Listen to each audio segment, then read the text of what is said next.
வணக்கம். நாம் இப்போ வீக்லி ETF ஸ்ட்ராட்டஜி, அதாவது வாராந்திர ETF உத்தி பற்றி பார்த்துக்கலாம். அதை என்னுடைய போர்ட்ஃபோலியோலேருந்து எக்ஸாம்பிள்ஸோட பார்த்துக்கலாம். அதே மாதிரி வாட் இஸ் இடிஎஃப்னா என்ன, ETF வீக்லி SIP, அதே மாதிரி ETF ஸ்ட்ராட்டஜிஸ், டாக்டிக்ஸ் எல்லாமே பார்த்துடலாம்.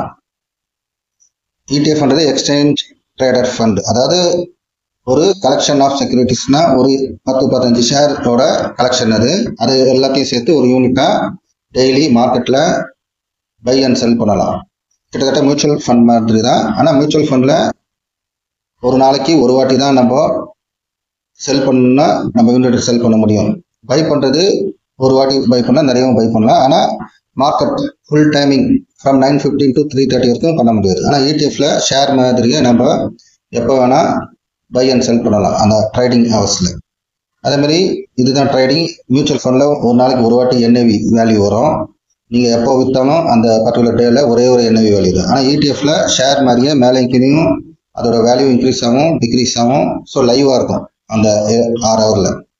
எதுக்கு ETF நம்ம தேர்ந்தெடுக்கணும்னா, ETFலாம் ஒரு பல்வேறு வகைப்பட்ட, அதே மாதிரி அதோட விலையும் கம்மியாக இருக்கும். எக்ஸ்போஸ் நிறைய செக்டார்ஸ், நிறைய துறைகள், மெட்டல்ஸ் இருக்கு, IT இருக்கு, பேங்கிங், அந்த மாதிரி நிறைய துறைகளில் எக்ஸ்போஷர் இருக்கும்.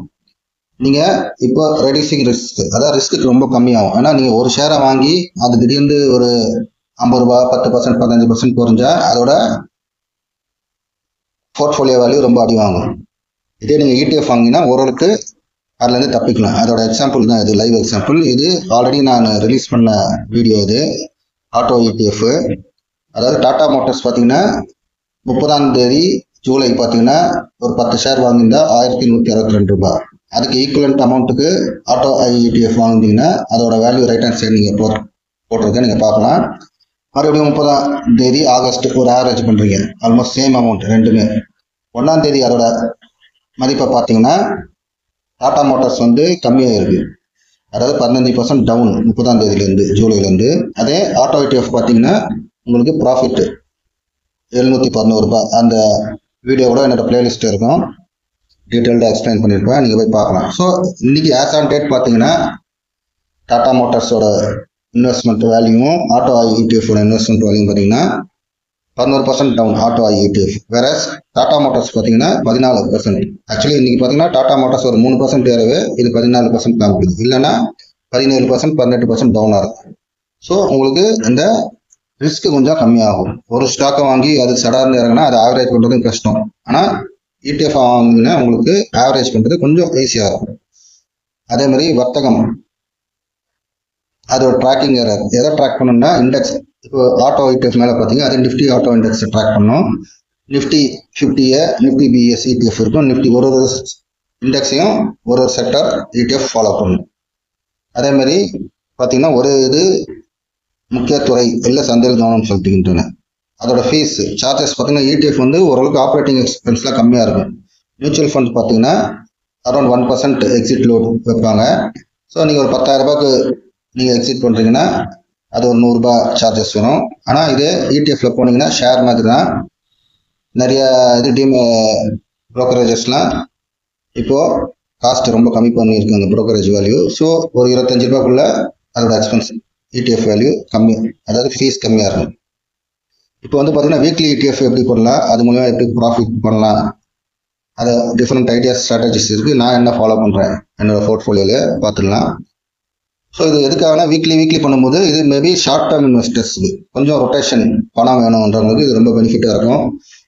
அதாவது கேபிட்டல் லிமிட்டடாக இருக்கும்போது அவங்களுக்கும் இது பெனிஃபிட்டாக இருக்கும். லிமிடெட் கேபிட்டல் வச்சு ட்ரேட் பண்ணுறவங்களுக்கும் இது பெனிஃபிட்டாக இருக்கும்.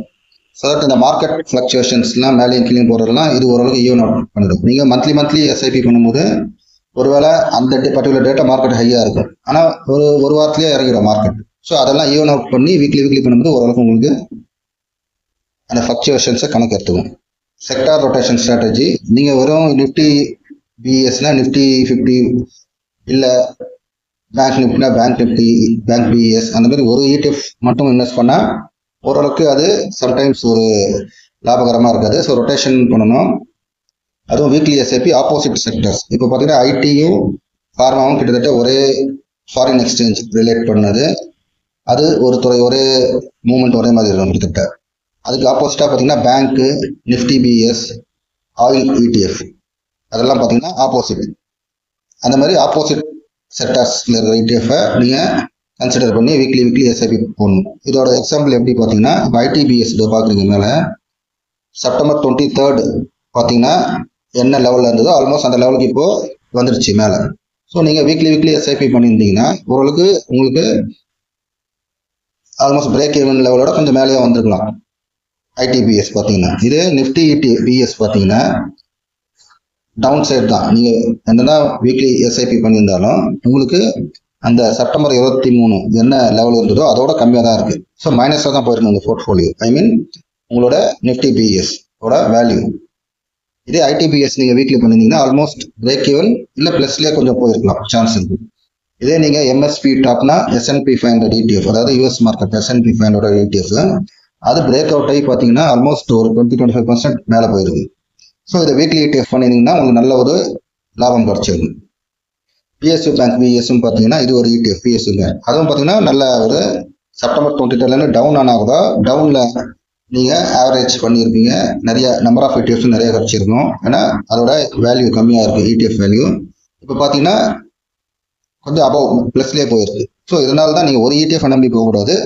டிபெண்டிங் அப்பான் யுவர் கேபிட்டலை பொறுத்து, உங்கள் வசதியை பொறுத்து அட்லீஸ்ட் ஒரு ஆப்போசிட் செக்டர் ETF, அதே மாதிரி international ETF, mainly American ETF, அதையும் வீக்லி எஸ்ஐபி கன்சிடர் பண்ணலாம். அது உங்கள் வசதிக்கு ஏற்ற மாதிரி 500, 1000, 2000 depends upon your capital. So இப்போ ருபி காஸ்ட் ஆவரேஜிங் இது உங்களுக்கு தெரிஞ்சிருக்கும். பெரும்பாலும் 1000 ரூபாய்க்கு நீங்கள் பண்ணுறீங்கன்னா வீக்லி மார்க்கெட் கீழே போகும்போது உங்களுக்கு நிறைய யூனிட், நிறைய ETF கிடைக்கும். மார்க்கெட் மேலே போயிடுச்சுன்னா கம்மியாக தான் அதோட வேல்யூ இருக்கும், வாங்குவீங்க. ஸோ அதிகமாக கீழே இருக்கும்போது நிறைய யூனிட் வாங்குவீங்க, மேலே போகும்போது கம்மியான யூனிட் தான் வாங்குவீங்க. ஸோ இது ஒரு பாசிட்டிவ்ஸ் என்னென்னா ETF வந்து அஃபோர்டபுள், மேனேஜர்ஸ் மியூச்சுவல் ஃபண்டோட ஓரளவுக்கு அஃபோர்டபுள், எப்போ வேணால் ட்ரேட் பண்ணலாம், எப்போ வேணால் விற்கலாம். அதே ஃபீஸும் கம்மியாக இருக்கும். டைவர்சிஃபிகேஷன் ஆல்மோஸ்ட் பார்த்தீங்கன்னா இப்போ இந்தியாவில் எல்லா செக்டாருக்கும் மெட்டல்ஸு, ஈவன் டிஃபென்ஸு, FMCG எல்லாத்துக்குமே ETF வந்துச்சு. ஸோ ஸ்டாக் வாங்குறதோட இது உங்களுக்கு ரிஸ்க் கொஞ்சம் கம்மி. யாரெல்லாம் ஸ்டாக்ல ஐயோ திடீர்னு இறங்கிடும், சடனாக இறங்கிச்சு என்ன பண்ணுறதுன்றவங்க ETFல இன்வெஸ்ட் பண்ணலாம். அதுமாதிரி ஈஸ் ஆஃப் ஆக்சஸ், அதான் ETF நான் சொன்னது எப்போ வேணால் பை அண்ட் செல் பண்ணலாம். டெட் ETF இருக்குது, இன்டர்நேஷனல் ETFs இருக்குது. அந்த மாதிரி செக்டார் நான் சொன்னேன் IT, எனர்ஜி, ஃபார்மாஸ் ஏகப்பட்ட ETFs இருக்குது. அதை பற்றி அப்புறமா கீழே பார்த்தீங்கன்னா இதெல்லாம் என்னோட வாட்ச் லிஸ்ட்டில் இருக்கிறது. இந்த டிஃப்ரெண்ட் ஆல்மோஸ்ட் எல்லாத்து மெட்டல் ETF தான் இல்லாமல் வந்தது, அதுவும் வந்துச்சு. இப்போ even reality sector, real estate செக்டருக்கும் ETF இருக்குது. இப்போ என்னோட example from my portfolio weekly பார்த்துடலாம். இது பார்த்தீங்கன்னா ஃபர்ஸ்ட்டு நிப்பான் ஃபார்மா ETF பார்த்துடலாம். அதில் நீங்கள் பார்த்துருப்பீங்க இப்போது 1, 2, 3ன்னு கொடுத்துருக்கேன். அது என்ன மீனிங்னா உங்களுக்கு அது வந்து வீக்லி எஸ்ஐபி நீங்களே பார்த்துருப்பீங்க. நான் 500 rupees வீக்லி இது போடுறது.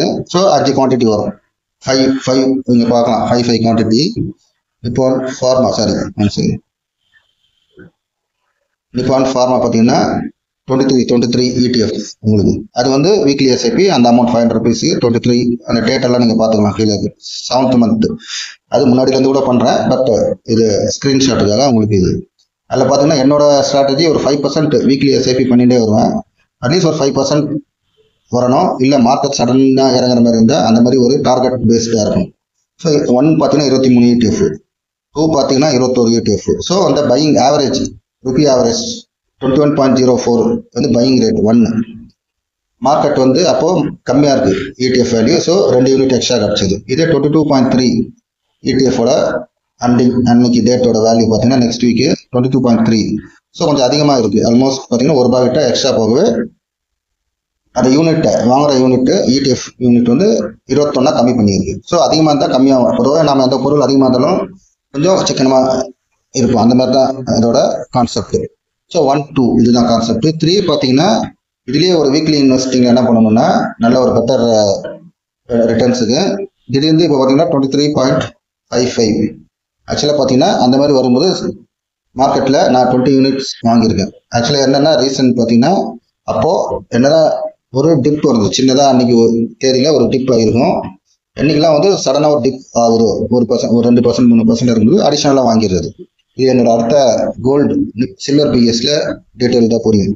ஸோ நான் ஒரு 5% ப்ராஃபிட் வந்தால் ஐ வில் எக்ஸிட் பண்ணிட்டு உடனே விட்டுடக்கூடாது. மறுபடியும் அந்த weekly SIP it should continue. இது பார்த்தீங்கன்னா கண்டினியூ ஆகுது பாருங்க. திடீர்னு டிப் ஆச்சுன்னா 1 2 நீங்கள் பார்க்கலாம். ஆக்சுவலாக பார்த்தீங்கன்னா 479 பார்த்தீங்க, அது ஒன்று பார்த்தீங்கன்னா டபுளாக ஆகிட்டாரு. 50-20 வாங்கின இபிஎஃப் 50 ஆயிடுச்சு. ஏன்னா அன்னைக்கு மார்க்கெட் ஒரு 2% திடீர்னு ஏதாவது இறங்கும் சடனாக ஏதோ ஒரு நியூஸில், அப்போ கொஞ்சம் அதிகமாக வாங்கிடுது. மறுபடியும் 2 பார்த்தீங்கன்னா அதே மாதிரி ஒரு டிப் வந்தால் இன்னும் அடிஷ்னலாக ஆட் பண்ணிக்கணும் நம்ம. ஸோ இது ஒரு ஸ்ட்ராட்டஜி. இதே நிப்பான் சில்வர் பிஎஸ் இடிஎஃப்லேயும் நீங்கள் பார்க்கலாம். அதுலேயும் பார்த்தீங்கன்னா 605 rupees ஒரு 5% மேலே ஆவரேஜ் வந்தோன்னா நல்லா ஒரு, அப்போ மார்க்கெட்டும் சில்வர் மார்க்கெட்டும் பீக்கில் இருக்குது. சரி வீ கேன் வித்ரான்னு சொல்லிட்டு அதை செல் பண்ணிட்டேன் நான். ஸோ செல் பண்ணிட்டு இது பார்த்தீங்கன்னா ஆவரேஜ் வீக்லி 5 யூனிட்ஸு என்ஐவி அதோட இடிஎஃப் வேல்யூ 79, கொஞ்சம் 83 எங்கே இருக்குது பாருங்கள், 79 எங்கே இருக்குது பாருங்கள். ஸோ 1 பார்த்தீங்கன்னா 79. ஸோ கம்மியாக ஆகும்போது அதிகமான யூனிட் உங்களுக்கு கிடைக்கும். ஸோ 3 அது பார்த்தீங்கன்னா 2, அப்புறமா 3. ஸோ 83.71 5 ETF மேலே 3 பார்த்தீங்கன்னா ஒரு டிப் கிடைச்சது, ஆல்மோஸ்ட் ஒரு 2% கிட்ட. ஸோ அப்போ அடிஷ்னலாக எக்ஸ்ட்ராவாக வாங்கிடுறது ETF. ஸோ எனக்கு 5% வந்தால் I will exit. So that நம்மளுக்கு ஷார்ட் டேர்ம் தான் நம்மளுக்கு எய்ம்.